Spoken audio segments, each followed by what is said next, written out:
तो सबसे पहले हम लोग देखेंगे भारत के संविधान किसे कहते हैं, यानी कि संविधान किसे कहते हैं, संविधान में कितने भाग हैं, यानी कि कितने चैप्टर्स हैं, संविधान में कितने टॉपिक्स हैं, यानी कि संविधान में कितने अनुच्छेद है। ठीक है, तो संविधान किसे कहते हैं, तो भारत के संविधान सभी के लिए बराबर कानून को संविधान कहा जाता है, यानी कि आप सभी के लिए बराबर कानून होना चाहिए, वो गरीब हो या अमीर हो, वो किसी भी धर्म से हो, किसी भी कास्ट से हो, वो पुअर हो या रिच हो, सबके लिए समान कानून बनना चाहिए, उससे हम लोग संविधान कहते हैं। और यहाँ पर देखिएगा, देश और राज्य को शासन कैसे चलाएंगे, उसको चलाने के लिए जिस किताब को नाम है उसे संविधान कहते हैं, यानी कि भारत का संविधान कहते हैं। जिस किताब को, मतलब जो भी दस्तावेज होता है, उस दस्तावेज से किसी चीज को चलाया जाता है, उसे जैसे आपके देखे होंगे कि गाड़ी गाड़ी में अगर सब कुछ हो पर स्टीयरिंग ना हो तो फिर गाड़ी को नहीं चलाया जा सकता है। वैसा ही है आपका संविधान, अगर संविधान नहीं हो तो देश को नहीं चलाया जा सकता है, क्योंकि यह जो आपका भारत देश है इसमें बहुत सारे विभिन्नताएं हैं, वो भी लैंग्वेज के आधार पर, जाति के आधार पर, धर्म के आधार पर। यहाँ पर छोटे बड़े, पुअर गरीब, और यहाँ पर आप देखिएगा तो फिर आपको उत्तर भारत दक्षिण भारत में बहुत सारे यहाँ पर विभिन्नताएं हैं, जिसके कारण से एक ऐसा प्रॉपर दस्तावेज होना चाहिए, या जिसे हम लोग संविधान कहते हैं, एक ऐसा संविधान होना चाहिए जिसे सभी को एक सम्मान के लिए, यानी कि कानून होना चाहिए। ठीक है, यहाँ पर आप देखिएगा तो इस किताब को 22 लेसन है, यानी कि इसमें भाग कितने हैं, 22 भाग हैं, 1 2 3 4 कर ऐसे 22 भाग है, जो कि चैप्टर भी आप कह सकते हैं। इसके लेसन को हम लोग भाग कहते हैं, यहाँ पर आपको क्लियर हो जाएगा, इस लेसन को हम लोग भाग कहते हैं।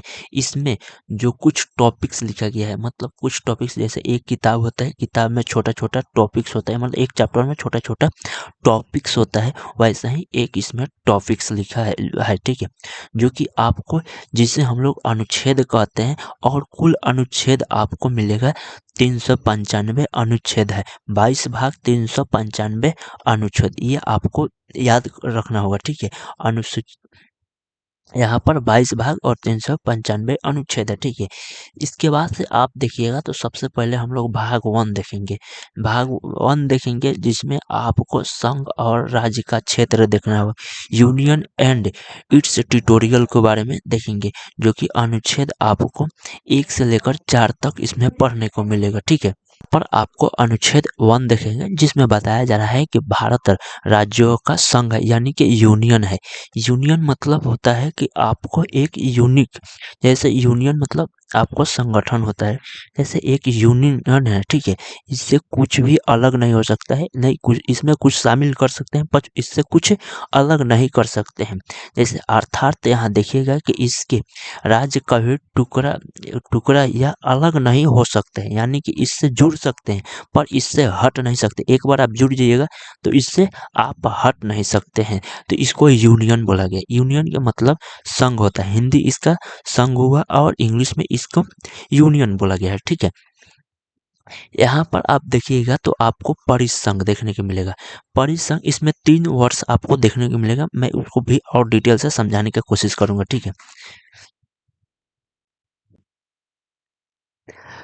यहाँ पर आपको 3 वर्ड्स हैं, जो कि ये इंपॉर्टेंट वर्ड्स है, इसको आपको समझना पड़ेगा। जैसे आपको यहाँ पर कॉन्फेडरेशन यानी कि परिसंघ, फेडरेशन यानी कि संघ, और यहाँ पर यूनियन यानी कि संघ, इस दोनों का हिंदी मतलब सेम ही है, दोनों का हिंदी सेम है।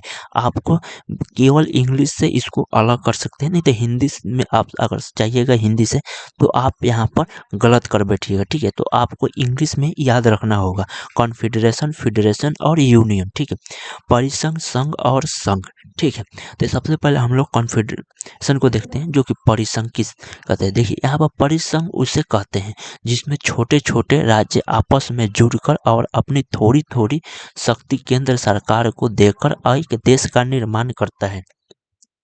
जैसे यहाँ पर आप एक देख सकते हैं कि आप यहाँ पर एग्जाम्पल में पहले ये समझ लीजिए कि छोटे छोटे जितने भी राज्य हैं वो क्या करेंगे, थोड़ी-थोड़ी अपने शक्तियों को क्या करेंगे, केंद्र को देंगे, सरकार को देंगे, एक देश का निर्माण करने के लिए। जैसे आपके पास आपके घर में जैसे आपके पिताजी हैं, पिताजी के उन आपके आपके 4 भाई हैं, आपके पिताजी घर के मालिक हैं, उनको जब वो घर पर बैठ जाते हैं, मतलब काम-धंधा नहीं करते, वो घर पर बैठ जाते हैं, तो चारों बेटा उनका कमा रहा है, तो चारों थोड़ा-थोड़ा जैसे कोई 10,000, कोई 20,000, कोई 30,000, जिस तरह उनका सैलरी होता है, उसी हिसाब से अपने पिताजी को हेल्प करते हैं, यानी मदद वो देते हैं पैसा, उसी से वो क्या करते हैं, उन्हीं पैसा को इकट्ठा करके वो घर चलाते हैं। जो भी घर में जो ज़रूरियात सामान होता है, उस चीज़ को वो पूरा करते हैं। वैसे ही यहाँ पर समझाया गया है, परिसंघ मतलब छोटे-छोटे राज्य आपस में जुड़कर वो थोड़ी-थोड़ी अपने शक्तियों को सरकार को,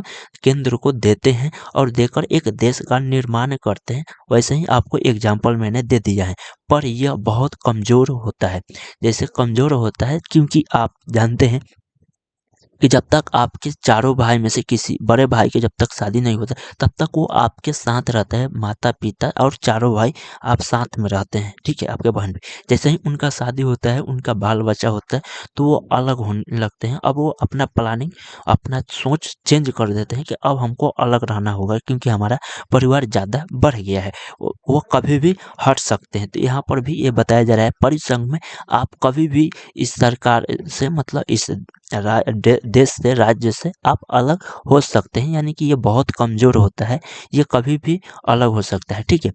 यहाँ पर देखिएगा तो यहाँ पर आपको मिलेगा, इससे कोई भी देश आसानी से अलग हो जाता है। तो हम आपको एग्जाम्पल में ही बोले हैं कि आप चाहते हैं कि अपने परिवार से, तो आप आसानी से उस समय अलग हो जाते हैं, ठीक है? आपको कोई रोक-टोक नहीं होता है, ठीक है? आपके माता-पिता भी नहीं रोकते हैं। पर यहाँ पर देखिएगा, फेडरेशन में आपको वैसा नहीं है, फेडरेशन में थोड़ा-सा यहाँ पर चेंजिंग है, ठीक है?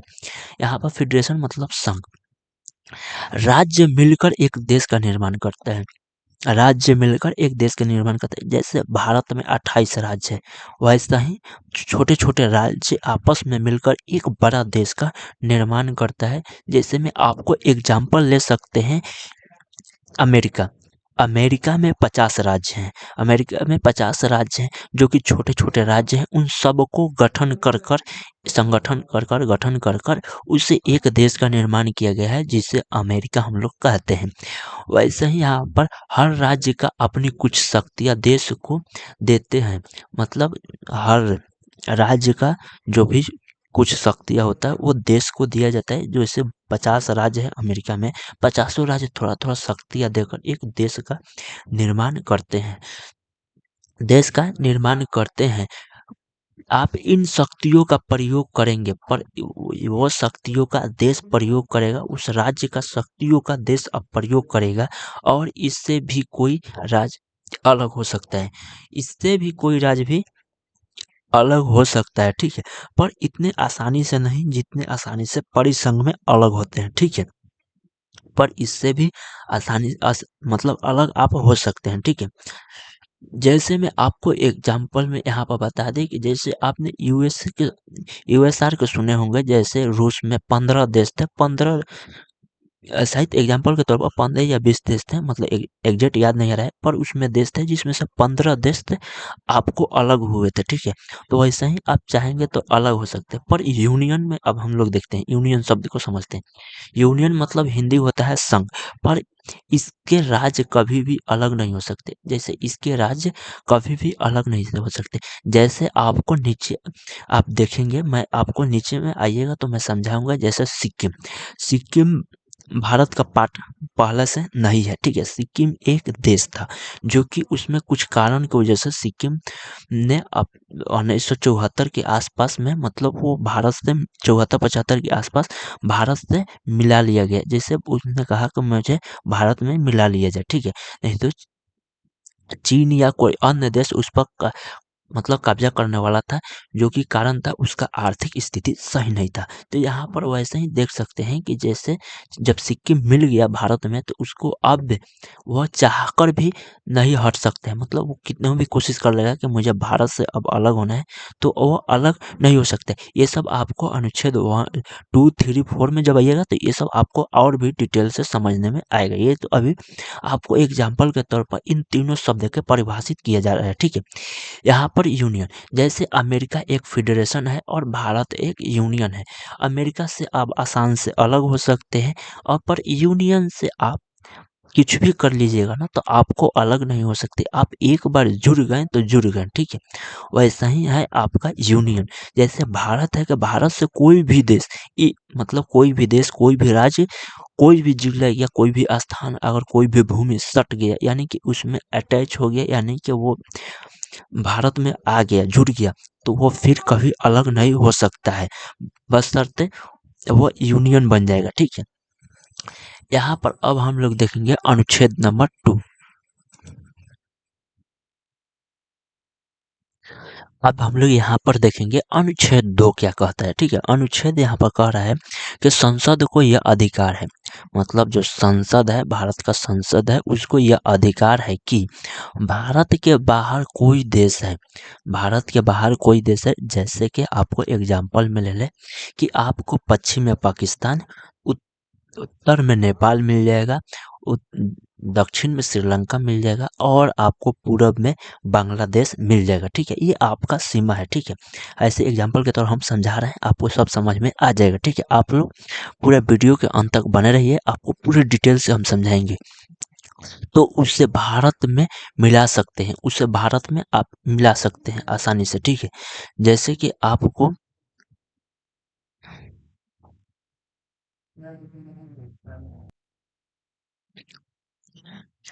तो यहाँ पर हम लोग देखेंगे कि अनुच्छेद 2 क्या कह रहा है। तो यहाँ पर आपको देखने को मिलेगा कि संसद को यह अधिकार है, मतलब आपका जो संसद है भारत का, वो संसद का अधिकार है कि बाहर के कोई भी देश को मिला सकता है, यानी कि बाहर के वो कोई भी देश को मिला सकता है। जैसे नेपाल है तो चाहेगा तो नेपाल को मिला सकता है, नेपाल चाहेगा और भारत चाहेगा कि दोनों मर्ज हो जाए, यानी कि जुड़ जाए, तो वो हो सकता है, ठीक है। वो दोनों आपस में मिल सकते हैं, तो उससे भारत में मिलाया जा सकता है।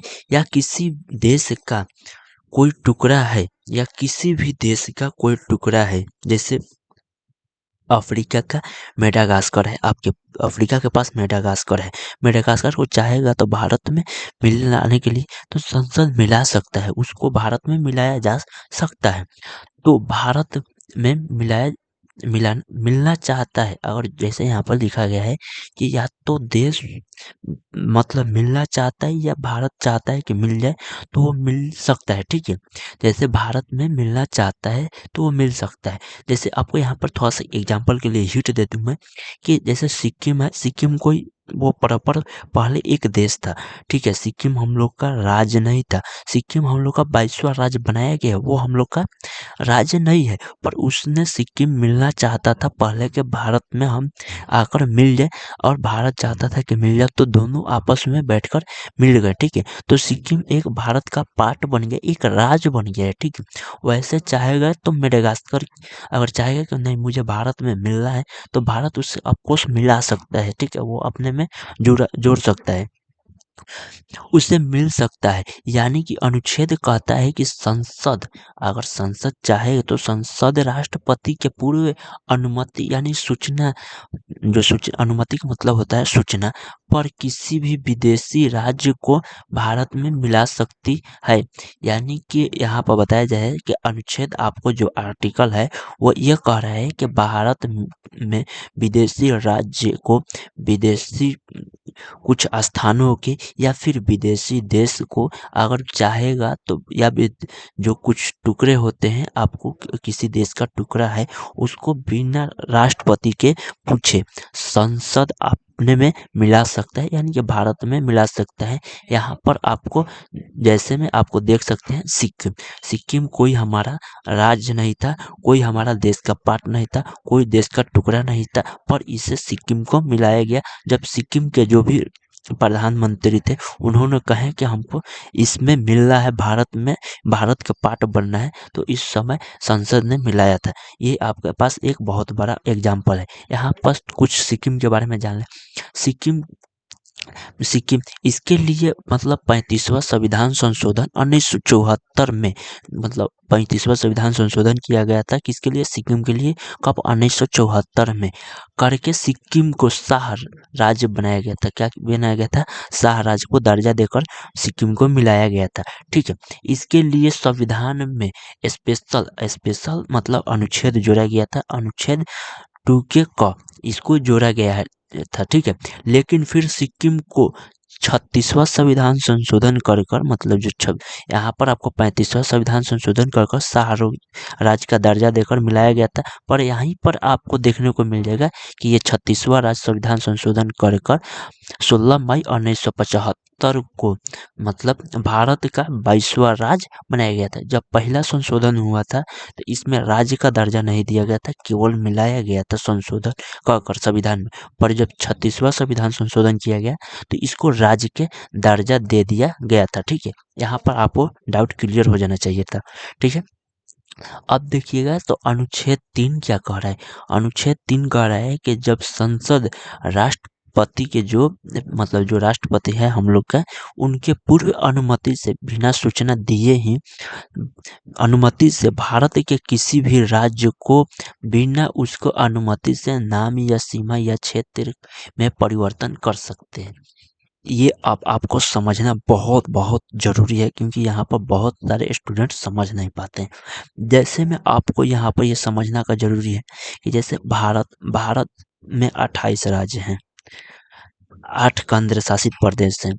भारत में लगभग 32 मतलब 32 के आसपास स्क्वायर फीट है। ठीक है, मतलब क्षेत्रफल है, 3200 किलोमीटर के क्षेत्रफल है। आप यहाँ पर ज्योग्राफी से समझ सकते हैं। ठीक है, तो या तो क्षेत्रफल में मतलब कुछ भी मतलब इधर उधर किया जा सकता है, यानी कि कम बेसी किया जाता है।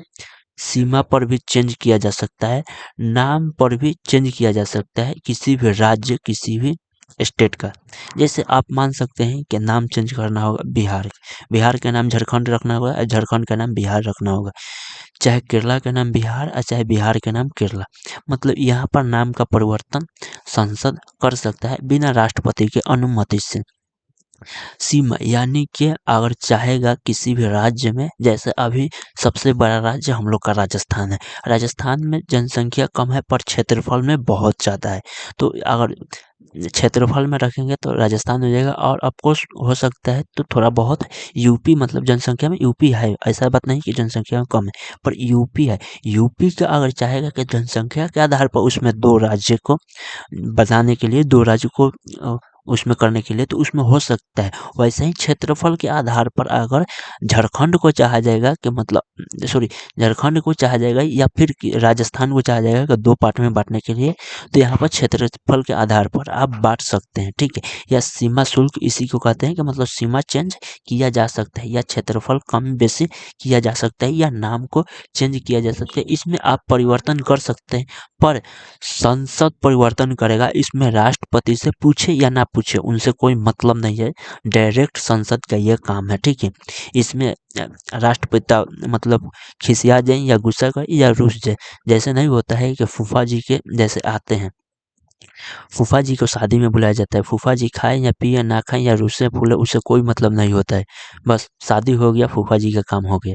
वैसा ही यहाँ पर है कि मतलब संसद चाहेगा तो वो कोई भी राज्य स्टेट का मतलब नाम चेंज कर सकता है, वो किसी सीमा शुल्क को चेंज कर सकता है, क्षेत्रफल को चेंज कर सकता है, इधर उधर कर सकता है।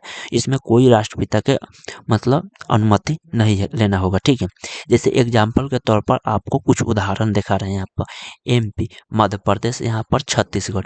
मध्य प्रदेश से आपको अलग हुआ है छत्तीसगढ़, जो कि 1 नवंबर 2000 ईस्वी को, यहाँ पर आप देख सकते हैं। यूपी से आपको उत्तराखंड अलग हुआ है, यूपी पहले उत्तराखंड यूपी में ही था, पर उससे अलग होकर 9 नवंबर 2000 ईस्वी को ये अलग हो गया। बिहार झारखंड ये दोनों एक, जो झारखंड है वो बिहारी में आता था, पर जनसंख्या के कारण और कुछ कारण है जिसके कारण से बिहार और झारखंड को अलग किया गया है। 15 नवंबर 2000 ईस्वी की। यहाँ पर आपको एक एग्जाम्पल भी दिखाया जा रहा है, ठीक है। आपका 2 और 3 कंप्लीट हो गया अनुच्छेद 1, 2 और 3 कंप्लीट हो गया है अनुच्छेद। अब हम लोग 4 देखेंगे। तो 4 में ज़्यादा कुछ नहीं है, पर इसी का निचोड़ दिया गया है। यहाँ पर हम लोग देखेंगे कि जब संसद अनुच्छेद 2 का प्रयोग करेगी, यानी कि जब संसद आर्टिकल 2 का प्रयोग करेगा, यानी कि किसी भी विदेशी राज्य को मिलाएगा, यानी किसी विदेशी राज्य को मिलाएगा, तो आपको यहाँ पर, या फिर अनुच्छेद 3 का प्रयोग करेगा, यानी कि आर्टिकल 3 का प्रयोग करेगा, तो किसी भी राज्य को तोड़ेगा या किसी भी राज्य को तोड़ेगा। राज्य का मतलब ये आप मत समझिएगा कि आपका देश होगी, यहाँ पर स्टेट की बात किया जा रहा है, ठीक है। या किसी देश का, तो देश का मतलब कोई भी देश, कंट्री हो सकता है, चाहे तो पाकिस्तान को भी मिला ले सकता है, या चाहे बांग्लादेश के, चाहे श्रीलंका, चाहे नेपाल, चाहे चीन, चाहे अफगानिस्तान, चाहे कोई भी देश हो, वो किसी को भी मिला सकता है। वो चाहे क्यों नहीं पूरा कॉन्टिनेंट को मिला सकता है, ठीक है। तो इसमें आपको यहाँ पर देखिएगा तोड़ेगा या मिलाएगा, तो यहाँ पर आपको उसके लिए राष्ट्रपति के किसी भी विशेष अनुमति की ज़रूरत नहीं है, मतलब उनका अनुमति की ज़रूरत नहीं है, ठीक है। वो इसमें हस्तक्षेप नहीं कर सकते हैं राष्ट्रपति, ठीक है।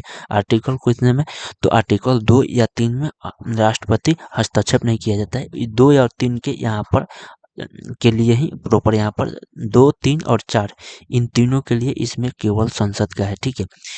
यहाँ पर देखिएगा, तो यहाँ पर बताया जा रहा है कि क्योंकि इसलिए अनुच्छेद 368 से बाहर रखा गया है। जो ये 368 है, अब 368 के जब जाएंगे लोग हम लोग वहाँ पर, तो वहाँ पर आपको समझ में आएगा कि 368 से इसको क्यों बाहर रखा गया है, ठीक है। तो यहाँ पर 368 के से बाहर रखा गया है, ठीक है। इतना समझ में आ गया।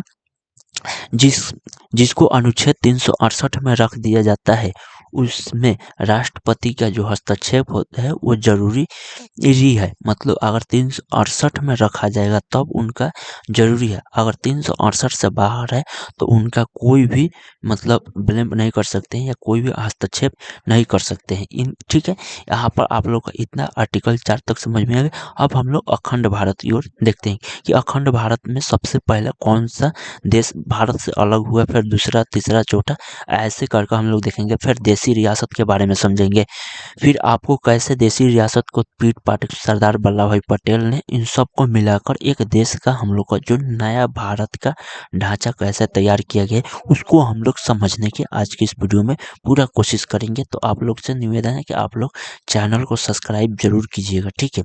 क्योंकि आप लोग जब तक चैनल को सब्सक्राइब नहीं कीजिएगा, फिर आप लोग चैनल को शेयर जरूर कीजिएगा अपने फ्रेंड और दोस्तों के, क्योंकि ऐसा आपको जो मैंने समझा रहा हूँ, ऐसा आपको आसान लैंग्वेज में कोई नहीं समझा सकता है, ठीक है। तो चलिए हम लोग अब अखंड भारत की ओर देखते हैं कि अखंड भारत क्या है। अखंड भारत कहाँ से कहाँ तक पड़ेगा, तो उधर अखंड भारत आपका जो कि अफगानिस्तान से लेकर म्यांमार तक है आपका अखंड भारत, ठीक है। क्योंकि पूरा अखंड भारत में ही आता है, पर कुछ कारण से, कहीं कहीं विवादों से, कभी कुछ कारण से आपको अखंड भारत आस्ते आस्ते टूटते टूटते आपका केवल भारत ही बचा हुआ है। अब अखंड भारत आपका खत्म हो चुका है। तो यहाँ पर सबसे पहले हम लोग देखेंगे अखंड भारत में हमारा अखंड भारत था, मतलब हम लोग का जो था वो अखंड भारत था, ठीक है। सदियों से अखंड भारत मतलब था हम लोग का। पर इधर आते आते आप लोग का अखंड भारत से अफगानिस्तान टूटा, फिर आपको वारमा टूटा जिसे हम लोग अभी म्यांमार कहते हैं, फिर पाकिस्तान टूटा, फिर बांग्लादेश टूटा, बांग्लादेश, फिर पाकिस्तान से बांग्लादेश अलग हुआ, ऐसे ही कर कर हम लोग अलग हो चुके हैं, ठीक है। तो यहाँ पर देखेंगे भारत का जो सबसे पहला, भारत का जो सबसे पहला देश था, जो 1893 में डूरंड लाइन खींचा गया है, मतलब खींच दी गई है, और अफगानिस्तान से अलग हो गया है, ठीक है। भारत अब अखंड भारत अब अफगानिस्तान से अलग हो गया है, ठीक है। यह भारत का पहला टुकड़ा था, मतलब यह भारत का जो था वो पहला टुकड़ा था। अखंड भारत का दूसरा टुकड़ा है 1935 में म्यांमार। अभी हम लोग इसे वर्तमान में म्यांमार के नाम से जानते हैं, पर पहले हम लोग का जो कि वर्तमान में हम लोग पीछे सालों में हम लोग वर्मा के नाम से जानते थे, ठीक है। तो ये वर्मा या म्यांमार कही, ये हमसे अलग हो गया 1935 में। ठीक है, यहाँ पर आप देखिएगा तो फिर अखंड भारत का जो तीसरा टुकड़ा है पाकिस्तान, जिसे आप लोग भी जानते हैं हम लोग भी जानते हैं, जो 1947 में, जो कि आपका जो 15 अगस्त 1947 को पाकिस्तान भारत से विभाजन हुआ। नहीं, 14 अगस्त 1947 को भारत से पाकिस्तान को विभाजन हुआ, और यहाँ पर 14 अगस्त को उन लोग मनाते हैं विभाजन दिवस, पर हम लोग को 15 अगस्त 1947 को अंग्रेजों के चुंगल से, मतलब उन लोगों के से आज़ादी के लड़ाई लड़कर हम लोग अपना देश को आज़ाद दिलाए थे, और हम लोग को 15 अगस्त 1947 को अपना देश के आज़ादी का, मतलब आज़ादी, जो हम लोग का गुलाम देश था उसे आज़ादी मिल गया। पर यहाँ पर देखिएगा, पाकिस्तान का विभाजन मुस्लिम जनसंख्याओं के आधार पर हुआ है, मतलब पाकिस्तान का विभाजन मुस्लिम जनसंख्याओं पर हुआ है। एक और पूर्वी पाकिस्तान और एक और पश्चिमी पाकिस्तान हो गया है, एक और पूर्वी पाकिस्तान, एक और पश्चिमी पाकिस्तान, जो कि आपकी जो पूर्वी पाकिस्तान है वो अब बांग्लादेश के नाम से जाना जाता है। बाद में जो पूर्वी पाकिस्तान है वो बांग्लादेश के नाम से जाना जाता है। पर रेड क्लिफ जो है वो भारत और पाकिस्तान के बीच का अलग करती है, मतलब भारत और पाकिस्तान को रेड क्लिफ अलग करता है। पर भारत और बांग्लादेश के देखिएगा, भारत और बांग्लादेश के देखिएगा तो ये आपको जीरो लाइन से अलग किया जाता है। पर यही अंग्रेजों ने, जो कि आपके अंग्रेजों ने, जो आपके पर ब्रिटिश सरकार जो हुकूमत थी उसने आपके देश पर राज किया था, उसने देसी रियासत का 3 विकल्प छोड़े थे, मतलब जैसे देसी रियासत जिन होते, आपको देसी रियासत 552 है, 52 थे। ठीक है, 562 देसी रियासत थे, जिनको 3 विकल्प में चुनने के लिए ऑप्शन दिया गया था, 3 ऑप्शन दिया गया था। क्या वो पाकिस्तान में मिल जाएंगे, क्या वो भारत में मिल जाएंगे, क्या वो स्वतंत्र मिल जाएंगे। वैसा ही हुआ था जैसे आपको देखने को मिलेगा कश्मीर। कश्मीर वो डायरेक्ट बोल रहा था कि हम स्वतंत्र रहेंगे, जब आज़ादी हो गया उसके बाद से, कि हम अब स्वतंत्र देश का निर्माण करेंगे, क्योंकि वहाँ पर उन लोगों ने बोल रहे थे कि हमको भारत से अलग रहना है, ना पाकिस्तान में जाना है ना भारत में जाना है, मुझे एक स्वतंत्र देश का निर्माण करना है। ठीक है, तो यहाँ पर आप देख सकते हैं, तो यहाँ पर आपको ना पाकिस्तान में और ना ही भारत में एवं स्वतंत्र बनाना है, ठीक है, देश का। पर यहाँ पर जब देश आज़ाद हुआ तो भारत में 552 से अधिक देसी रियासतें, मतलब प्लस ही थे, पर यहाँ पर 500 देसी रियासतों को मिलाकर, जो कि आपको मिलाकर फेडरेशन बनाने का संभव नहीं था। यहाँ पर जैसे मिलाया गया, तो मिलाने के बाद सोचा गया कि क्या फेडरेशन बनाया जाए, तो फेडरेशन बनाने के बाद ये माइंड में आया, क्योंकि वैसे आपने अमेरिका में आपको फर्स्ट जो अनुच्छेद 1 था उसमें हमने समझाया कि फेडरेशन का मतलब हो सकता है कि वो कभी भी अलग हो सकते हैं, वो जब चाहेंगे अलग हो सकते हैं। तो इसी से उन्होंने सोचकर, जैसे आपको अमेरिका से कोई भी राज्य अलग हो सकता है, ठीक है, उसी को सोचकर उन्होंने जो आज़ादी जिन्होंने दिलाया था, जिन लोगों ने संविधान का ढांचा तैयार किया था, जिन लोगों ने देश को अपने हाथों में लेकर देश को चलाने की कोशिश किया था, उन्होंने अब सोचे कि अगर हम लोग फिर इन देश 552 देसी रियासतों के एक में मिलाएंगे और फेडरेशन बनाएंगे, तो फिर असंभव हो सकता है कि ये फिर एक साथ रह सके। उन्होंने ये फिर सोचा कि संभव नहीं है, इसलिए सरदार पटेल, जो सरदार पटेल थे, उनके ऊपर ये जिम्मेदारी दी गई थी कि ये आपको संभालना है, इनको जो 552 देसी रियासत है उनको आपको मिलाकर यूनियन बनाना है। क्या बनाना है? यूनियन संघ बनाना है, यानी कि एक बनाना है। इसमें एक बार कोई भी राज्य जुड़ जाएगा, फिर इसमें कुछ भी कर ले वो अलग नहीं हो सकता है। इस प्रकार से उन्होंने बनाया। तो अभी तक कोई भी देश, मतलब कोई भी राज्य, कोई भी स्टेट नहीं सोचता है कि मैं इस देश से अलग हो सका, ठीक है, वो अब अलग हो भी नहीं सकता है, बंटवारा अब नहीं हो पाएगा। जो हो गया वो पहले हो गया। देश आज़ाद के बाद से अभी तक एक भी स्टेट बंटवारा नहीं हुआ है और नहीं होगा, आगे चल कर भी नहीं होगा, क्योंकि इस यूनियन एक ऐसा शब्द से बनाया गया जिसमें बहुत ताकत है, ठीक है। तो यहाँ पर देख सकते हैं जो सरदार पटेल ने उनको इस मतलब 552 देसी रियासतों को मिलाए थे। इस काम में 3 लोगों का महत्वपूर्ण योगदान था। ये काम में कितने लोगों का महत्वपूर्ण योगदान है? तो 3 लोग का महत्वपूर्ण योगदान है। ठीक है, यहाँ पर आपको देखने को मिल जाएगा। फर्स्ट नेम है सरदार पटेल जी। सरदार पटेल जी को बहुत मतलब उनको उपाधि दिया गया था, लोहा पुरुष के नाम से उन्हें जाना जाता था। वो इतने मतलब इस काम के प्रति मतलब श्रद्धा रखते थे कि उन्होंने बहुत अच्छे से काम किया और निष्ठा से काम किया और डटकर काम किया। उन्होंने एक देश का मतलब हुलिया ही चेंज कर दिया था जब सरदार पटेल के पास ये जिम्मेदारी ये थी।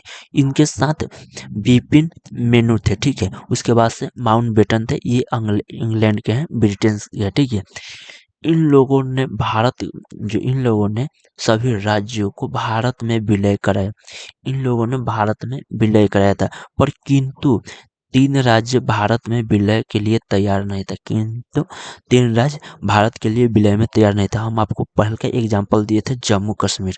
ठीक है, जम्मू कश्मीर नहीं हो रहा था, पर यहाँ पर आपको तीनों राज्य को हम एग्जाम्पल पूरा बढ़िया से देंगे। ठीक है, नंबर 1 पर आता है आपको हैदराबाद। नंबर 1 पर आता है हैदराबाद। हैदराबाद के निजाम है, हैदराबाद को पाकिस्तान में मिलना चाहते थे।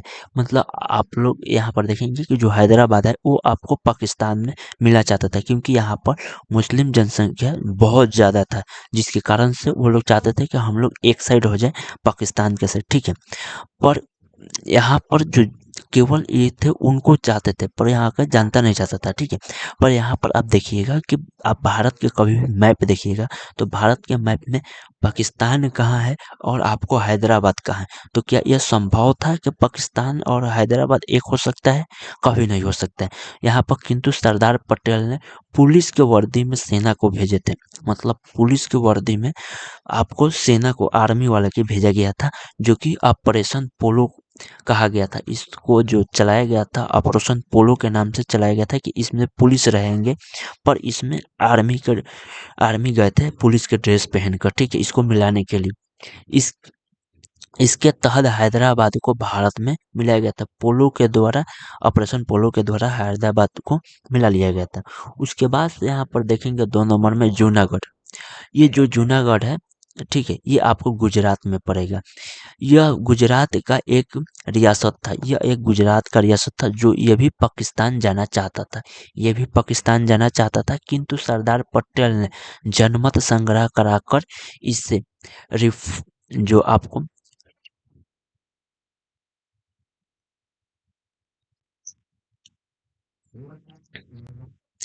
तो यहाँ पर आपको रेफरेंडम, यानी उस रेफरेंडम का हिंदी होता है जनमत संग्रह। ठीक है, यहाँ पर उससे भारत में मिलाया गया था। किस तरह? जनमत संग्रह के जरिए से इस भारत में मिलाया गया था। ठीक है, किसको? तो जूनागढ़ को। ठीक है, यहाँ पर आप देखिएगा तो 3 नंबर में कश्मीर मिलेगा आपको, जम्मू कश्मीर आपको मिलेगा। ठीक है, जम्मू कश्मीर यह यहाँ के किसी जनता मुस्लिम था। यहाँ के जो जनता है जम्मू कश्मीर में अधिकतर मुसलमान है। ठीक है, तो यहाँ पर मुस्लिम थे, लेकिन राजा हिंदू था। राजा यहाँ पर हिंदू था। हरि सिंह जो थे वो राजा हिंदू थे।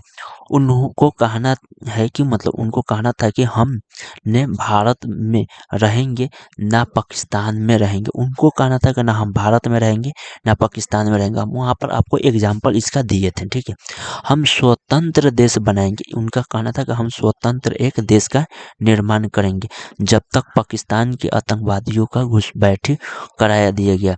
मतलब घुसपैठी हो गया था पाकिस्तान के आतंकवादियों ने। उसके बाद से यहाँ पर बताया गया है जब हरि सिंह को लगा कि अब हम नहीं बचेंगे, तब उन्होंने क्या किए कि हरि सिंह नेहरू के पास आए और उनसे सरदार वल्लभ भाई पटेल से 26 अक्टूबर 1947 को विलय पत्र पर हस्ताक्षर किए और हस्ताक्षर कर कर भारत का एक अंग बना लिया गया था। और उसके बाद से क्या किया गया था, हरि सिंह वहां से आए और सरदार जो कि जवाहरलाल नेहरू से बातचीत किए, और बातचीत कर कर सरदार वल्लभ भाई पटेल ने उससे भी जो कश्मीर है जम्मू कश्मीर उससे भी मिला लिया गया था। कब? तो आपको 26 अक्टूबर 1947 को विलय पत्र पर अपना हस्ताक्षर कर कर और उसे भारत का अंग बना लिया गया था।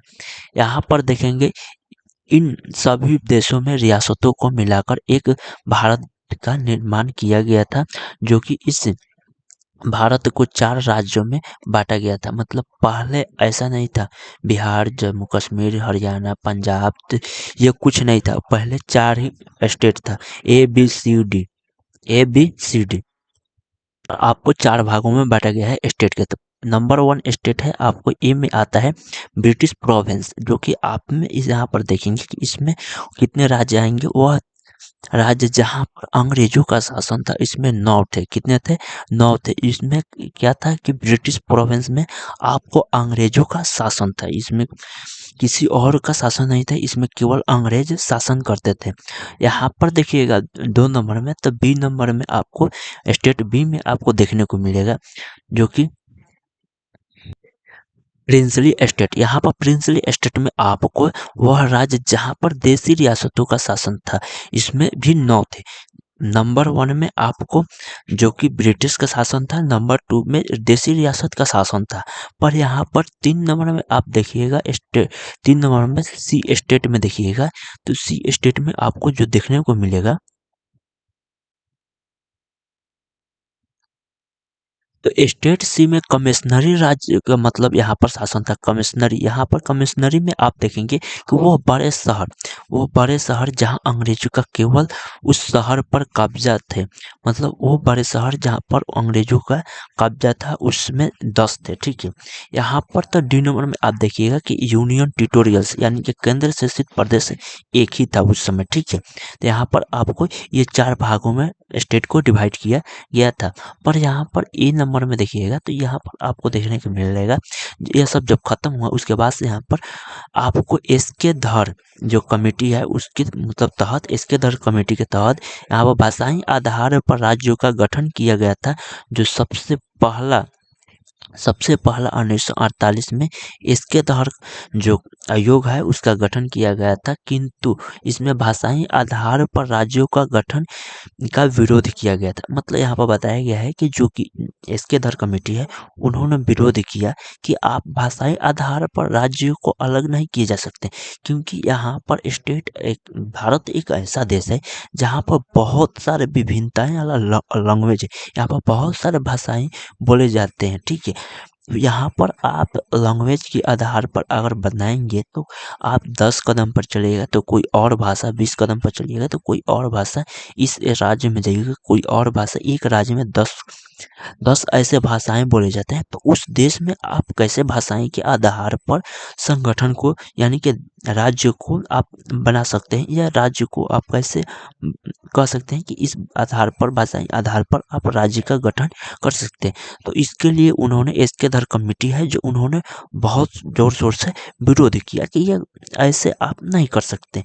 पर जो जेबीपी समिति है, जो जवाहरलाल नेहरू, जो प्रतापी सीतारामैया, सरदार पटेल, इन्होंने भाषाई आधार पर राज्यों का जो गठन का विरोध किया, इन्होंने भी वही चीज पर विरोध किया कि आप कैसे किसी देश के राज्य को भाषा के आधार पर, जहाँ भाषाओं के लोगों ने क्या किया है कि इतना ना भाषाएं बोली जाती है। जिस भारत एक ऐसा देश है जहाँ पर सबसे ज्यादा आपको भाषा बोलने वाले देश है। यहाँ पर बहुत सारे कि हर स्टेट में आप जाइएगा तो वहाँ पर अलग है। जैसे बिहार ही देख सकते हैं, बिहार में आपको भोजपुरी, मिथिला और बहुत सारे ऐसे बोले जाते हैं। पर वहीं बंगाल में जाइएगा तो आपको देखने को मिल जाएगा बंगाली बोलने का। आप हिंदी नॉर्थ में आइएगा तो आपको, नॉर्थ भारत में आइएगा तो आपको हिंदी मिलने को मिलेगा। ठीक है। पर ये सब लोकल भाषा हो गया। पर आप नॉर्थ में आइएगा तो हिंदी भाषा देखने को मिलेगा आपको कि हिंदी भाषा ज़्यादा प्रयोग होता है।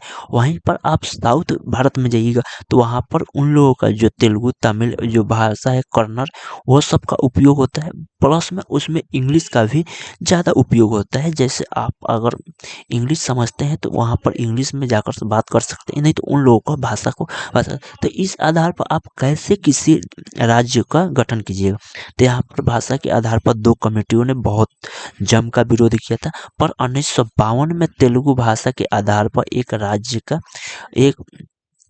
अलग राज्य का मांग करते हुए जो पेटू सिरिल रामलू जो भूख हड़ताल पर बैठे गए थे, उन्होंने 56 दिन भूख हड़ताल किया था। 56 दिन भूख हड़ताल करने के बाद उनकी मृत्यु हो गई कि हमें भाषाई के आधार पर हमको स्टेट यानी कि राज्य चाहिए। फलस्वरूप यहाँ पर जनता का विरोध बढ़ गया था, यानी कि यहाँ पर जनता के विरोध बहुत ज़्यादा बढ़ गया था कि आपको भाषाई आधार पर जो कि देश को जो राज्य है, राज्य को अलग अलग करना होगा कि हमें भाषा के आधार पर हमको राज्य चाहिए। तो उस तरह तो सब कहेगा कि हमको भाषा के आधार पर, तो फिर भारत वही देशी रियासत से भी तो बदतर यहाँ पर विभाजन हो जाएगा। पर यहाँ पर आप देखिएगा फलस्वरूप नेहरू जी ने 1 अक्टूबर 1953 के म जो मजबूर होकर तेलुगु भाषा का मतलब जो तेलुगु भाषा के लिए एक अलग राज्य जैसे आंध्र प्रदेश को अलग कर दिया गया था, जो कि ये फर्स्ट राज्य है जो भाषाई आधार पर गठन किया गया है, यानी कि राज्य को बनाया गया है। ठीक है, अंततः यह भाषा के आधार पर गठित होने वाला पहला राज्य बन गया, यानी कि इससे पहले कोई राज्य भाषा के आधार पर नहीं बना है।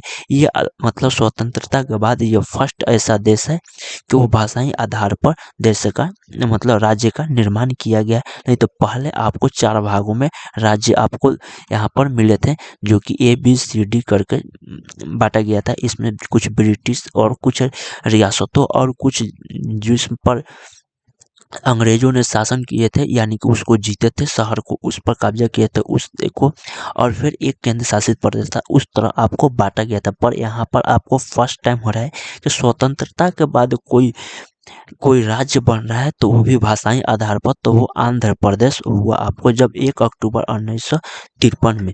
ठीक है, तो इस डेट को याद रखिएगा कि तो 56 दिन के भूख हड़ताल पर यह हुआ था। ठीक है, यहाँ पर आप देख सकते हैं। ठीक है,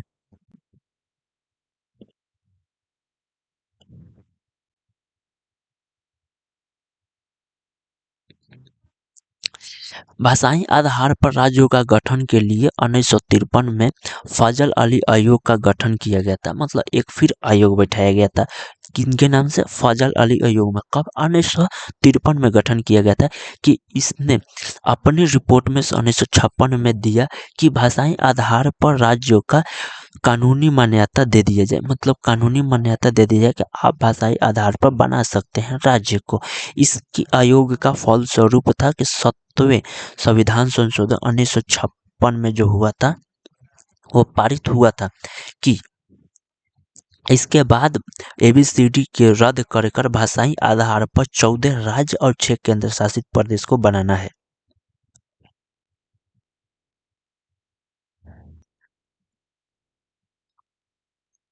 तो यहाँ पर आपको जब भाषाई आधार पर मतलब कानूनी तौर पर मान्यता देने के बाद यहाँ पर कितना 7वां संविधान संशोधन किया गया था, 1956 में पारित भी किया गया था कि भाषाई आधार पर ABCD जो है उसको स्टेट है उसको रद्द कर 14 राज्यों को बोला गया था कि 14 राज्यों को बांटा जाए, और उसमें 6 केंद्र शासित प्रदेश भी रहेगा।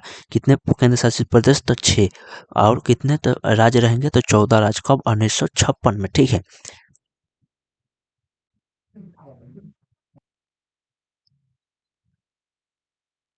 अब यहाँ पर हम लोग को देखेंगे पेप्सू। पेप्सू में आपको पटियाला, देखिए यहाँ पर लिखा है Patiala east Punjab state union, यानी कि ये पेप्सू का फुल फॉर्म होता है। ठीक है, यानी कि इसमें कहा जा रहा है कि जो पंजाब राज्य का पुनर्गठन सा आयोग है, कि इसके सिफारिश पर यहाँ पर पेप्सू में 4 भागों में टुकड़ा किया गया था। पेप्सू को भी 4 भागों में टुकड़ा गया था। ये एक शाह आयोग का गठन है। ठीक है, तो यहाँ पर आप देखिएगा कि जो हिमालय है, हिमालय से हिमाचल प्रदेश निकला, हिंदी से हरियाणा निकला, पंजाबी से पंजाब निकला, यूटी से यानी कि चंडीगढ़ निकला। ठीक है, यूनियन टेरिटोरियल से चंडीगढ़ निकला। ठीक है, जो कि आपको एक केंद्र शासित प्रदेश था। इसी प्रकार भारत का एक विशाल साम्राज्य जो कि सिमट कर इतने में ही रह गया, जो कि आपको जिसमें 28 राज्य 7 केंद्र शासित प्रदेश बने, और पहले जो केंद्र शासित मतलब थे वो केंद्र जो पहले केंद्र में 29 राज्य होते थे उसे 8 केंद्र शासित प्रदेश बनाया गया था। पर लेकिन यहाँ पर आप देखिएगा तो जो जम्मू कश्मीर है, जम्मू कश्मीर से राज्य का दर्जा छीन लिया गया। बाद में आपको जम्मू कश्मीर से राज्य का दर्जा छीन कर इसे जब छीन लिया गया। अब और 28 राज्य बचा गया। मतलब एक स्टेट जम्मू कश्मीर भी स्टेट ही था, तो उसको हटाकर 28 राज्य बन गया वो। और 8 केंद्र शासित प्रदेश था। तो पहले 7 केंद्र शासित प्रदेश थे, लेकिन जो जम्मू और लद्दाख है वो दो केंद्र शासित प्रदेश बने, दोनों बने दे देने से इनकी जो है, यहाँ पर सॉरी मिस्टेक हो गया है, दोनों से इनकी जो संख्या 9 हो गई। और लेकिन यहाँ पर एक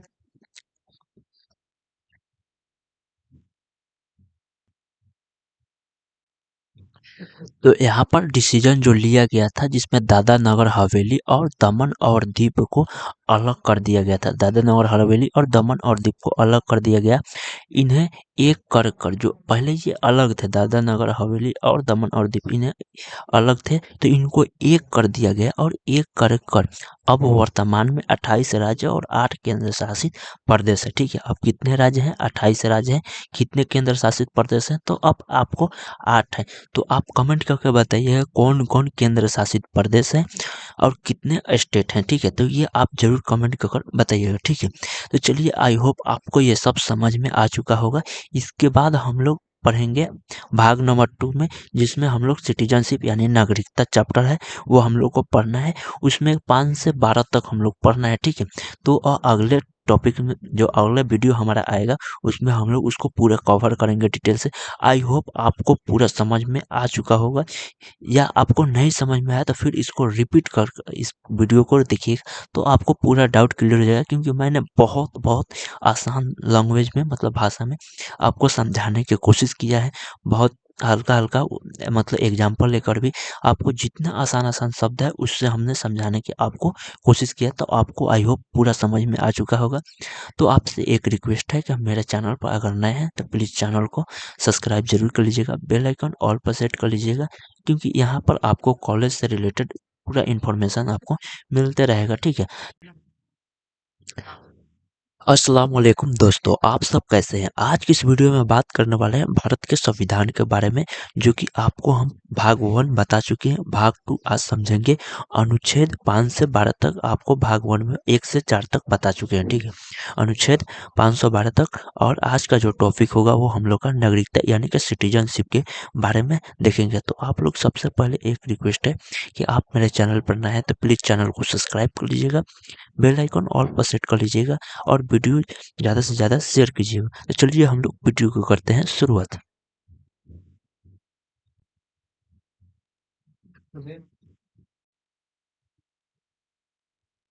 तो हम लोग कल भाग 1 देख चुके थे। ठीक है, तो आज हम लोग देखेंगे भाग 2। ठीक है, तो आप लोग अगर अभी तक ले जो भी स्टूडेंट अभी भाग 1 पार्ट 1 नहीं देखे हैं या भाग 1 नहीं देखे हैं, तो वो जाकर पहले उसे देख लें। ठीक है, तब आइएगा पार्ट 2 में यानी कि भाग 2 में, तब आपको समझ में आए। क्योंकि वहाँ पर अनुच्छेद 1 से लेकर 4 तक ले मैंने उस पर बहुत ही विस्तार से चर्चा कर दिया है। ठीक है, पहले से ही।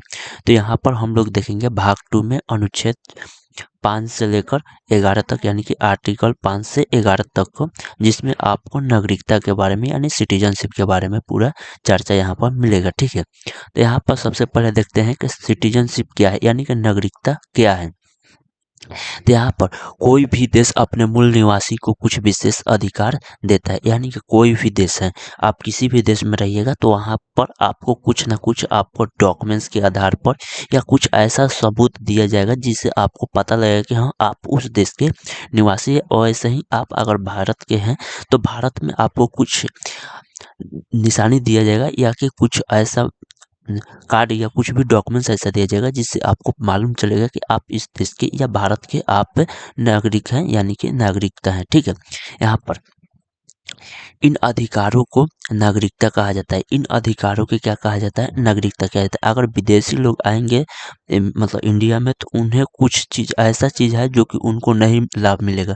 पर आप इंडियन है तो आपको ऐसा जो उनको लाभ नहीं मिलेगा वो आपको लाभ मिलेगा। तो यानी कि उसे कहते हैं कि जो भी आप अगर किसी भी देश के नागरिक हैं तो वहाँ पर आपको कुछ विशेष प्रकार के अधिकार मिलेगा, ठीक है। तो यहाँ पर आपको प्राप्त होगा। यहाँ पर बताया जा रहा है कि भारत में एक ही नागरिकता है। भारत एक ऐसा देश है जहाँ पर एक ही नागरिकता है, यानी कि यहाँ बताया जा रहा है कि अर्थात हम केवल देश के नागरिक हैं, राज्य के नागरिक बल्कि नहीं है। हम लोग निवास है, हम लोग देश का नागरिक है। यहाँ पर एक ही नागरिक चलता है। पर और भी कंट्री में जाइएगा तो वहाँ पर दोहरी नागरिकता चलता है। जैसे कि आप अगर किसी देश के भी निवासी हैं, फिर किसी राज्य में जाकर अगर आपने ऑफकोर्स आपने अ, किसी गाँव में थे, ठीक है? जैसे यहाँ पर एग्ज़ाम्पल के तौर पर हम बता दें कि हम अभी बिहार के हैं, ठीक है? पर अगर हम किसी दे राज्य में जाएँगे, अगर झारखंड हो गया, यूपी हो गया, मध्य प्रदेश, केरला, मतलब कहीं भी जाकर अगर रहते हैं तो फिर हमको वहाँ का भी नागरिकता लेना पड़ता है, तो उसे दोहरी नागरिकता कहता है, ठीक है? एक ही नागरिकता उसे कहता है कि आप भारत के हैं, तो भारत के आप किसी भी राज्य में रहेंगे, 2800 राज्य, 8 केंद्र शासित प्रदेश में आप कहीं पे रहेंगे तो आपके एक ही नागरिकता आपको पूरा वो 2800 राज्य और 8 केंद्र शासित प्रदेश में रहने के अधिकार दे रहा है। पर कहीं जगह देखेंगे कि दोहरी नागरिकता का मतलब हुआ कि आप किसी स्थान पर पहले से हैं, वहाँ से आप दूसरे स्थान पर जाएँगे तो वहाँ पर भी आपको उस राज्य का और उस देश का दोनों का नागरिकता लगेगा। उसे हम लोग दोहरी नागरिकता कहते हैं। तो आई होप आपको यहाँ पर समझ में आ चुका होगा। भारत जो है आपका भारत है वो नागरिकता बल्कि ब्रिटेन से लिया है। जो आपका भारत में है वो संविधान में जो नागरिकता का ये चैप्टर जुड़ा है, यानी सिटीजनशिप जुड़ा है, ये ब्रिटेन से लिया गया है। यानी कि जो हम लोग का संविधान निर्माताओं ने निर्माण जब किया संविधान को, तो बहुत सारे ऐसे आर्टिकल थे, भाग थे, जो कि दूसरे दूसरे देश से कॉपी किया गया है, यानी कि उन्हीं जैसा बनाया गया है। जैसे यहाँ पर आपको जो नागरिकता है वो ब्रिटेन से आगे चलिएगा तो आपको और सारे भी चीज़ मिलेगा जो कि विदेशों से लिया गया है, वहाँ के चीज़ को देखकर, ठीक है, प्रभावित होकर वहाँ से लिया गया है, ठीक है। तो यहाँ पर आपको समझ में आ गया। नागरिकता का जो नागरिकता है, नागरिकता पर पहला जो विवरण दिए थे वो न जो थे वो अरस्तु थे। अरस्तु ने दिए थे कि नागरिकता के बारे में, ठीक है। यहाँ बताया जा रहा है कि भारत की नागरिकता 1955 के अधिनियम पर आधारित है। जो भारत की नागरिकता है वो 1955 के जो अधिनियम है, यानी कि एक्ट है, उस पर आधारित है। अगर आपने अभी तक तो अगर क्या है जो अधिनियम 1955 वाला, तो उसको अगर समझने के लिए आपको जाना पड़ेगा फिर एक्ट पढ़ने के लिए, ठीक है। तो एक्ट जब जानिएगा उसके बाद से इसके बारे में जानिएगा। तो पर यहाँ पर आप सिंपल समझ लीजिए कि ये नागरिकता है, ये 1955 का अधिनियम का एक, ठीक है, उस पर आधारित है। यहाँ पर न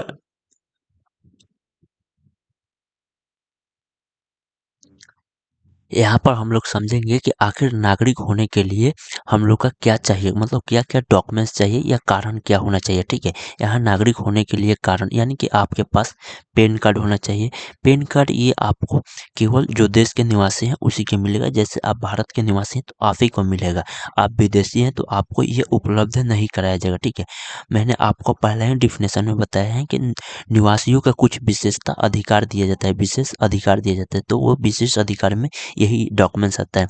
जैसे पैन कार्ड हो गया, आधार कार्ड हो गया, आपको राशन कार्ड हो गया। ऐसे बहुत सारे एग्जाम्पल चीज़ है जो कि आपको नागरिक हैं तो आपको ये उपलब्ध मिलेगा। बहुत सारे सरकारी योजना है, वो सब आपको मिले, उसका लाभ उठा सकते हैं, उसका आप मिल सकता है, ठीक है, दिया जाता है, ठीक है। यानी कि आपको ये चीज़ दिया जाता है। गैर नागरिक को ये उपलब्ध, यानी कि ये सुविधा उपलब्ध नहीं है। यानी कि आप अगर विदेशी हैं तो ये आपको सुविधा नहीं मिलेगा। नागरिकता कानून संसद में, यानी कि गृह मंत्रालय है जो कि बताते हैं।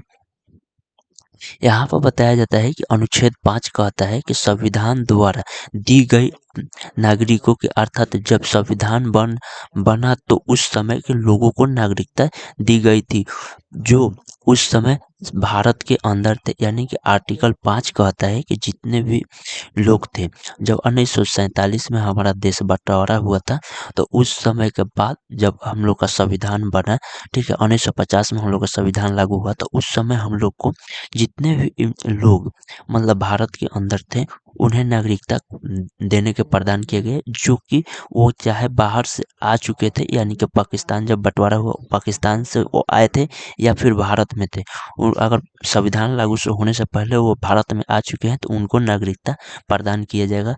अगर उसके बाद से हैं तो उसका कुछ रूल रेगुलेशन था, उसको ऐसी करने के बाद आपको नागरिकता दिया जाएगा, ठीक है।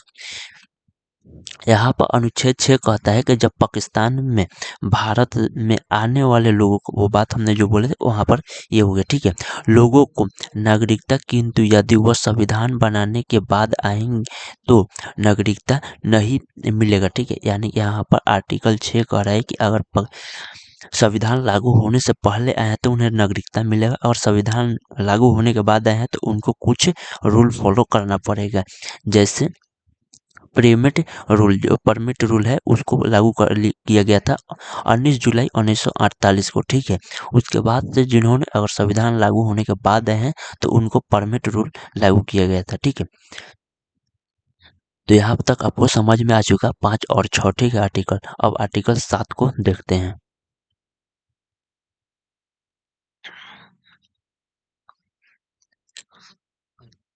यहाँ पर देखिएगा तो आर्टिकल 7 कहता है कि स्वतंत्रता के बाद भारत से जो पाकिस्तान चले गए हैं, जो भी व्यक्ति जब मतलब स्वतंत्रता यानी कि 1947 में जब देश आजाद हुआ उसके बाद जो भी व्यक्ति भारत से पाकिस्तान गया है और चला गया है, उस व्यक्ति को मतलब यहाँ पर बताया जाए कि ऐसे व्यक्ति को नागरिकता समाप्त कर दिया जाएगा। वो व्यक्ति को और उसके लिए हरदम खाती उसका नागरिकता समाप्त कर दिया जाएगा। अब उसे कभी नागरिकता नहीं मिलेगा, नागरिकता मिलेगा और उसका भी कुछ रूल रेगुलेशन है जो कि आपको कुछ उसको फॉलो करना पड़ेगा, उसके बाद से आपको इंडिया का नागरिकता मिलेगा, ठीक है। पर अभी बहुत मुश्किल हो गया है नागरिकता लेने के लिए, ठीक है।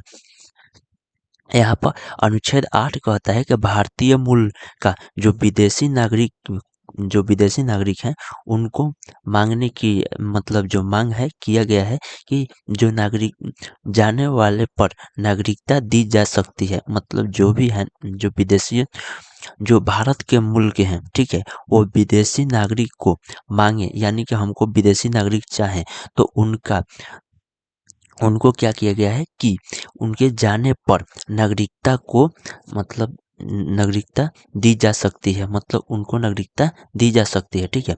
पर यहाँ पर वही अनुच्छेद 9 कह रहा है कि यहाँ पर विदेशी नागरिकता लेने पर अगर आप किसी देश से नागरिकता लेते हैं तो भारत की नागरिकता समाप्त कर दी जाएगी। यानी कि एक एग्जाम्पल के तौर पर कि आप नहीं हो सकता है कि जैसे आप किसी में अटैच हुए तो दूसरे से आप अलग हो सकते हैं, ठीक है। वैसे आप समझिए कि एक चुम्मुक है, मतलब दो चुम्मुक है और दो चुम्मुक के बीच में एक आपको कुछ भी लोहा का पदार्थ रख दिया जाता है तो आप किसी एक कोई अगर आकर्षित हुए तो दूसरा तरफ से आप अलग हो सकते हैं। वैसे ही यहाँ पर आप समझ लीजिए कि आप किसी देश से नागरिकता लिए तो आपका देश से नागरिकता समाप्त हो जाएगा। ये भारत कॉन्सेप्ट है, ठीक है। यहाँ पर बताया जा रहा है कि अनुच्छेद 10 कह रहा है कि भारतीयों की जो नागरिकता बन रही है तब तक जब तक वह कोई देश विरोधी कार्य नहीं कर सकते हैं। मतलब अगर आप भारत के नागरिक हैं, ठीक है, जब तक आप किसी देश के विरोधी या किसी देश के प्रति मतलब यदि नहीं है तो आपको नागरिकता बनी रहेगी, ठीक है। आप देशद्रोही कार्य नहीं करते हैं तो आपका देश में नागरिकता बरकरार रहेगा, आपका देश में नागरिकता खत्म नहीं हो पाएगा, ठीक है। अनुच्छेद 11 कहता है कि नागरिकता संबंधित कानून संसद बनती है, यानी कि नागरिकता संबंधित कानून संसद बनाती है, ठीक है। ये कोई और नहीं बना सकता इस कानून को, ठीक है। कि यह जिम्मेदारी गृह मंत्रालय को दिया गया है, यह जिम्मेदारी गृह मंत्रालय को दी गई है, ठीक है। यहाँ पर नागरिकता लेने की आपको 5 विधि है, जो कि नागरिकता अधिनियम 1955 के आधार पर है, ठीक है। एक वंश के आधार पर, यानी कि आपके पूर्वज यहीं के हैं, ठीक है, भारत के हैं। एक जन्म के स्थान पर, आपका जन्म भारत में हुआ, या किसी क्षेत्र या को मिलने पर, या किसी क्षेत्र को मिलने पर, जैसे आपने एग्जाम्पल के तौर पर आपको जब आर्टिकल हम 2 या 3 पढ़ा रहे थे, तो उस समय हमने बोले कि आपको जैसे कि भारत किसी भी देश और राज्य को अपने में मिला सकता है, तो उस समय अगर आपने मिले होंगे, जैसे एग्जाम्पल के तौर पर सिक्किम से भारत अटैचमेंट हुआ है, तो वहाँ के जितने भी लोग हैं उन सबका नागरिकता मिल जाएगा, ठीक है। इस तौर पर आपको नागरिकता मिल जाएगा। एक है आपको पंजीकरण पर, यानी कि आप फॉर्म भर के नागरिकता लिए हैं, 7 साल के बाद आपको नागरिकता मिल जाएगा। या एक देशीकरण, यानी कि 11 से 14 वर्ष तक है, एक देशीकरण पर आपको मिल जाएगा। पर किस कारण से आपका नागरिकता खत्म हो जाएगा, तो यहाँ पर आप देख सकते हैं नागरिकता को समाप्त, यानी कि लोप होना, यानी बिना बिना सूचना का विगत, यानी कि 7 वर्षों से आप बाहर रहने लगे, यानी कि आप बिना सूचना के, बिना बताए हुए, बिना किसी को इन्फॉर्मेशन दिए हुए, यानी कि इन्फॉर्मेशन देने का मतलब आप बिना पासपोर्ट वीजा के आप अपने देश में नहीं, आप 7 साल तक कहीं और किसी और देश में रह रहे हैं, तो आपका नागरिकता समाप्त हो जाएगा, ठीक है। बिना सरकार की अनुमति का विदेशी सरकार को का जो सेवा है के लिए आप पद को प्राप्त करना है, तो आपका उस समय भी नागरिकता समाप्त हो जाएगा, ठीक है।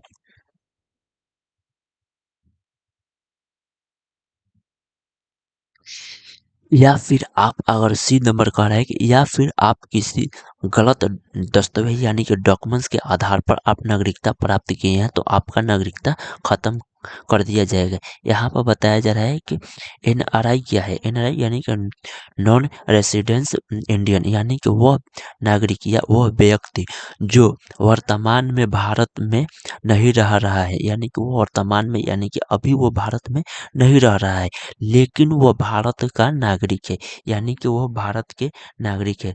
जैसे आप एग्जाम्पल के तौर पर आपको समझा दूं, बहुत सारे इंडियन लोग हैं, बहुत सारे ऐसे मतलब इंडियन लोग हैं जो कि विदेशों में जाकर काम करते हैं, विदेशों में जाके एजुकेशन लेते हैं, या विदेशों में जाकर जॉब करते हैं। बहुत सारे ऐसे स्टूडेंट भी हैं या ऐसे वर्कर भी हैं जो कि दूसरे कंट्री में जाकर काम करते हैं, तो उन्हें एनआरआई कहते हैं। वह वह विदेश में 6 माह से ज़्यादा पढ़ाई या नौकरी करने के लिए चले गए हैं, उन्हें हम लोग एनआरआई कहते हैं। वो 6 माह से ज़्यादा, यानी कि वो बहुत सारे लोग आप लोग के भी घर में होंगे कि जो कि साल भर या 2 साल तक ले मतलब विदेशों में रहकर काम करते हैं, या अपने पढ़ाई कंप्लीट करने के लिए चले जाते हैं, ठीक है। तो उन लोगों को एनआरआई शब्द से बताया गया कि वो एनआरआई है, क्योंकि वो 6 महीना से ज़्यादा के लिए जा रहे हैं। ओवरसीज क्या है, मतलब ओवरसीज नागरिकता क्या है, तो इससे 2005 में लक्ष्मी माल, जो कि शिनवाधीन है, जो कि समिति द्वारा जोड़ा गया था। यह बड़े बड़े उपाधि जो उद्योगपति को दिया जाता है, ये बड़े बड़े उद्योगपति को दिया जाता है ओवरसीज नागरिकता, ठीक है।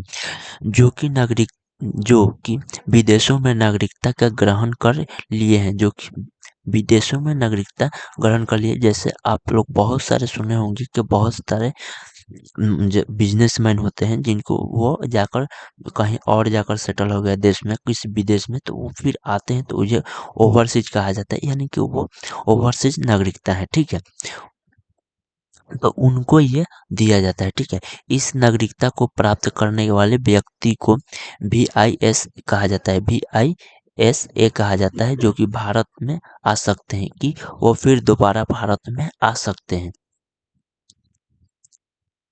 दोहरी नागरिकता प्राप्त व्यक्ति को किसान या बागानी कृषि भूमि को छोड़कर भारत को जो भारत में कहीं भी निवासी एवं निवेश करने का अधिकार प्राप्त होगा, यानी कि दोहरी नागरिकता जो प्राप्त हुआ है व्यक्ति को, वो किसान हो, बागानी कृषि या भूमि हो, उनको छोड़कर वो किसी मतलब कहीं पर भी भारत में कहीं पर भी वो निवेश कर सकता है, ठीक है।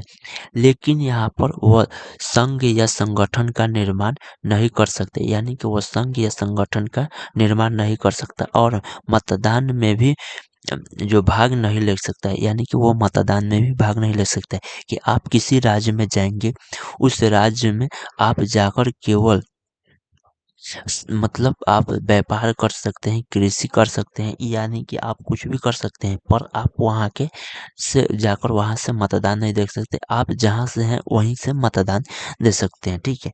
यहाँ पर ये बताइए कुछ नोट में आपको समझा। तो यहाँ पर आप देखिएगा कि नागरिकता जो नोट में नंबर 1 पे है, नागरिकता का पहला अधिनियम 1955 है। नागरिकता का दूसरा जो कि नागरिकता का पहला संशोधन हुआ था वो 1986 में हुआ था, ठीक है। यहाँ पर नोट में देखिएगा कि आपको जो देश या विरोधी या काम करते हैं, यानी कोई भी देश विरोधी आप कार्य करते हैं तो काम करने या पागल हो जाने पर, या आप किसी तरह से मेंटली पागल हो जाते हैं, यानी कि टॉर्चर हो के वजह से आपको दूसरे राष्ट्र के जो दूसरे देश हैं उसके प्रति क्या भावना रखते हैं, यानी कि प्रभाव में आ जाने पर, यानी किसी भी देश के प्रति आ जाने पर, यह गृह मंत्री हैं, जो हम लोग का गृह मंत्री है, उनके द्वारा नागरिकता को समाप्त किया जा सकता है। उनके द्वारा क्या किया जा सकता है? नागरिकता को समाप्त किया जा सकता है, ठीक है। यहाँ पर VIS जो है, आपको यहाँ पर देखना है VISA, जो किसी भी दूसरे देश में जाने के लिए अनुमति की आवश्यकता होती है। किसी भी दूसरे देश में आप जाइएगा तो आप अपने देश से अनुमति लेना पड़ेगा कि हाँ, हम इस देश में जा रहे हैं, इतने दिन के लिए जा रहे हैं, ठीक है। इस अनुमति को VISA कहते हैं। बिना VISA किसी दूसरे देश में प्रवेश नहीं कर सकते हैं। बिना इसके वजह से आप किसी देश में प्रवेश नहीं कर सकते। इसका बहुत ज़रूरी है, ठीक है। यहाँ पर पासपोर्ट जो होता है, जो कि अपने देश को छोड़ने के लिए और दूसरे देश में जाने के लिए पासपोर्ट को ज़रूरी है, ठीक है। पासपोर्ट अपने देश को छोड़कर, यहाँ पर देखिए, दूसरे देश में जाने के लिए खुद अपने देश से अनुमति लेनी पड़ती है। खुद अपने देश से अनुमति लेनी पड़ती है कि मैं आप अपना देश छोड़कर किसी और देश में जाकर, यानी कि एज पढ़ाई कर सकता हूँ या काम कर सकता हूँ या कुछ बिजनेस स्टार्टअप कर सकता हूँ, तो आप यहाँ पर मिल सकता है, ठीक है। जिसे हम लोग पासपोर्ट कहते हैं, ठीक है। यहाँ पर जिस पर हम लोग क्या कहते हैं? पासपोर्ट कहते हैं।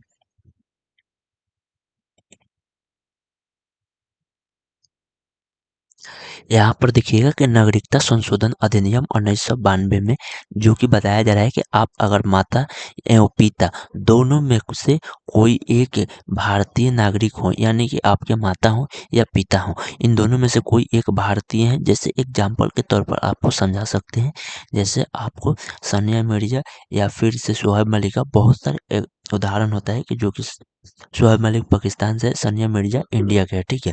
तो उनके जो बेटे होंगे उनको अगर वहाँ की नागरिकता नहीं मिल जाए तो यहाँ की नागरिकता उनको मिल जाएगा, ठीक है। ऐसे बहुत सारे एग्जाम्पल आपको मिल जाएंगे जो कि आपको देखने को मिलता है, ठीक है। यहाँ पर उसके बच्चे को भारत की नागरिकता प्राप्त होगी, उसके बच्चे को भारत की नागरिकता को प्राप्त हो जाएगी, ठीक है। यहाँ पर बताया जा रहा है CAA क्या है, मतलब आपको सिटीजनशिप अमेंडमेंट एक्ट क्या है, यानी कि नागरिकता संशोधन अधिनियम क्या है, ठीक है, जो 2019 में यहाँ पर आया था, ठीक है।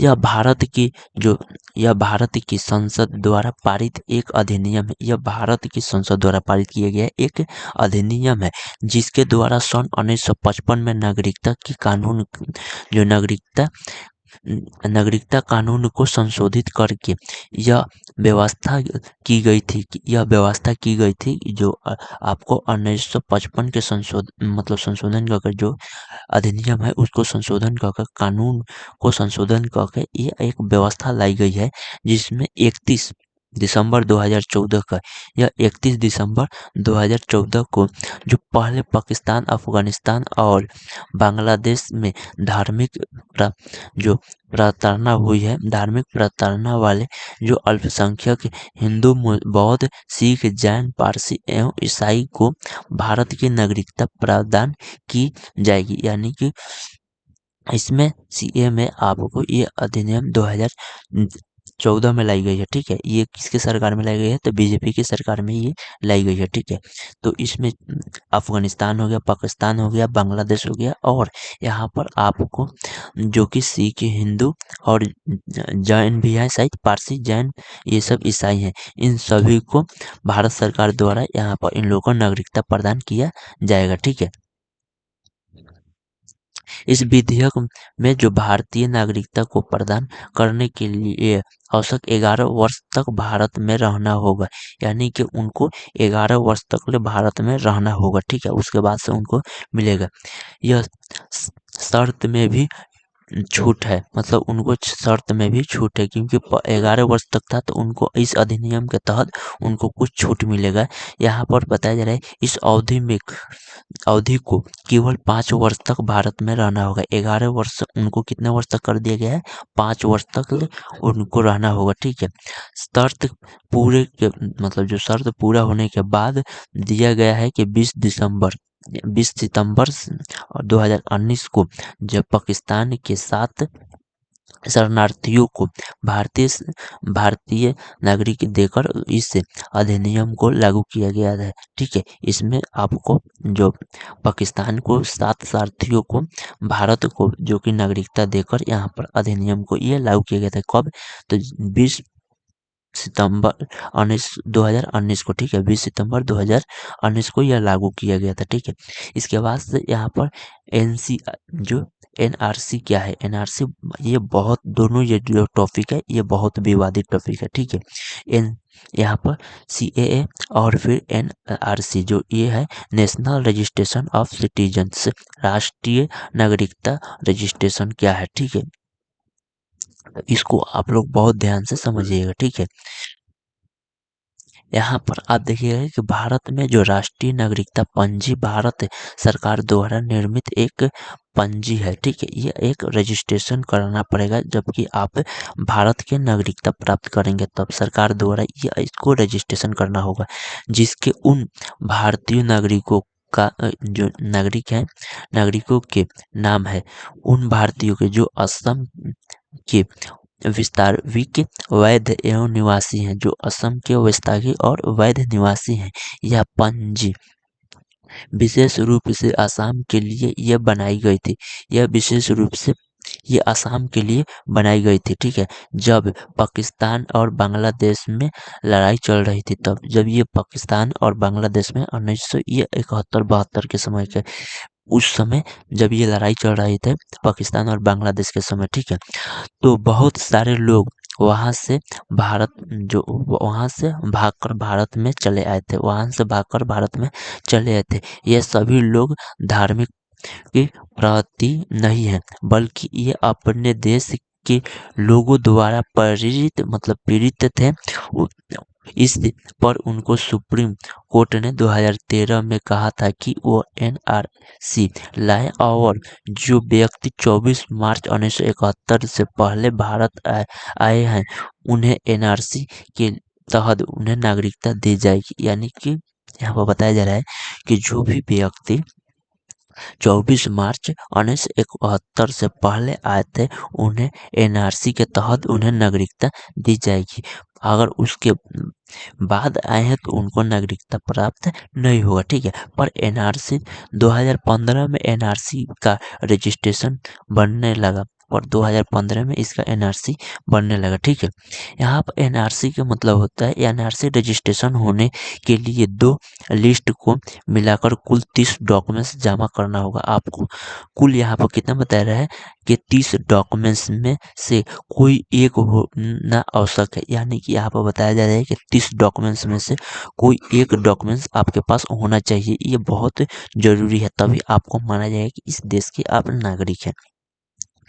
यदि आपके पास कोई भी डॉक्यूमेंट्स नहीं है तो आपको 4 माह मतलब यानी कि आपको 4 महीने मिलेगा, ठीक है।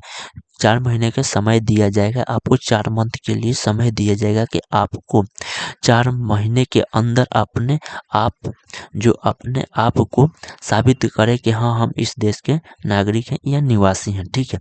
यदि 4 महीने के अंदर अपने आप को साबित नहीं कर पाए तो आपको डिस्ट्रिक्ट कोर्ट जाना पड़ेगा। आप अगर साबित नहीं कर पाए तो डिस्ट्रिक्ट कोर्ट जाना पड़ेगा।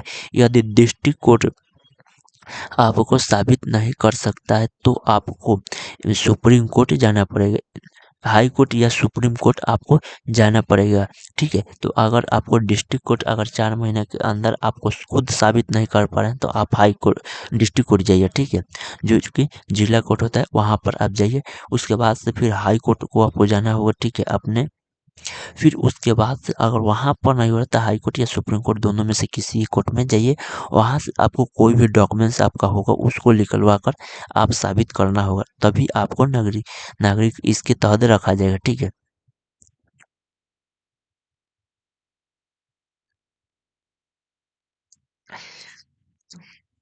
यहाँ पर यदि आप सुप्रीम कोर्ट भी आपको साबित नहीं करता है तो आपकी नागरिकता समाप्त कर दीजिएगा। अगर लास्ट आपका चांस रहेगा सुप्रीम कोर्ट, अगर सुप्रीम कोर्ट भी बोल दिया कि आपका नागरिकता नहीं है तो आपका नागरिकता समाप्त कर दिया जाएगा, अगर वो भी साबित नहीं कर पाएगा तो, ठीक है।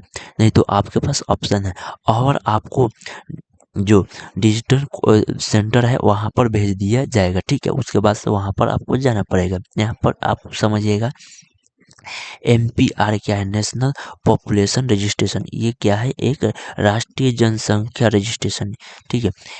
एनपीआर देश के निवासियों का एक रजिस्ट्रेशन है। यह एक देश के लोगों के लिए, एक निवासियों के लिए एक रजिस्ट्रेशन है।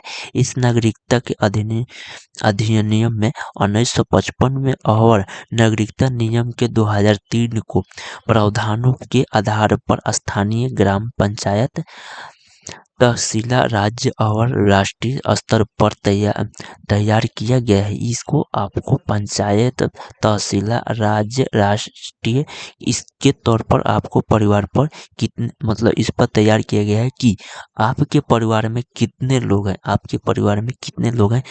आप लोग सुनते होंगे कि 10 साल या 11 साल पर आपका हर साल एक जनसंख्या, मतलब राष्ट्रीय जनसंख्या रजिस्ट्रेशन होता होगा, ठीक है।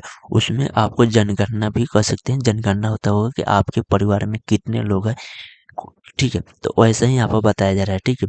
और कौन व्यक्ति कहाँ रहता है, और कौन व्यक्ति कहाँ रहता है, आपके घर में कितने लोग हैं, क्या करते हैं और कहाँ पर रहते हैं, इसके आधार पर एनपीआर बनेगा। इसके आधार पर आपको एनपीआर बनेगा, नेशनल पॉपुलेशन रजिस्ट्रेशन बनेगा, ठीक है।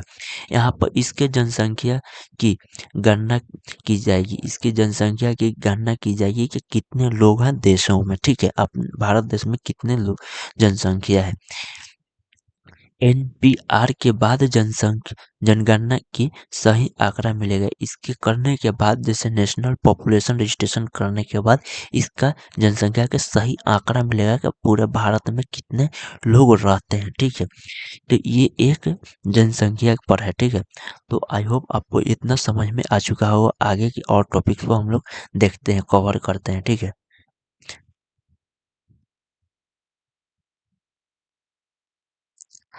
तो आई होप ये सब आपको समझ में आ चुका होगा, क्योंकि आपका यहाँ से जो कि है नागरिकता समाप्त हो गया, सिटीजनशिप अब खत्म हो चुका है, ठीक है आपका। अब जो आएगा नेक्स्ट आपका वीडियो आएगा वो मूल अधिकार पर आएगा, ठीक है।